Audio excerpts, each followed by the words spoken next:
ఉదయాన్నే నిద్ర లేవడం అనేది ప్రస్తుతం కనుమరుగైంది. ఉమ్మడి కుటుంబాలు లేకపోవడం వలన ఉదయాన్నే మేలుకోవడం వలన కలిగే ప్రయోజనాల గురించి పిల్లలకి పెద్దలు చెప్పే అవకాశం లేకుండా పోయింది. ప్రతిరోజు ఉదయాన్నే నిద్రలేచి పరిశుభ్రమైన వస్త్రాలను ధరించి పూజా మందిరాన్ని అలంకరించి దైవాన్ని సేవించాలి.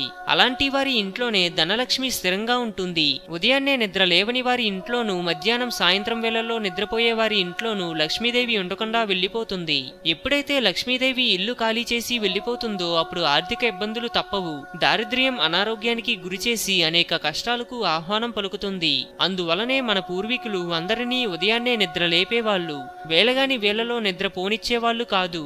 ఎప్పటికీ కూడా కొన్ని ఇళ్లల్లో తమ ఆడపిల్లలను కోడళ్లను ఉదయాన్నే నిద్ర లేపడంలోనూ అంతర్యం ఇదే. తెల్లవారుజామున నిద్ర లేవడంపైనే సంపదలు సంతోషాలు ఆధారపడి ఉంటాయని ఆధ్యాత్మిక పండితులు అంటున్నారు.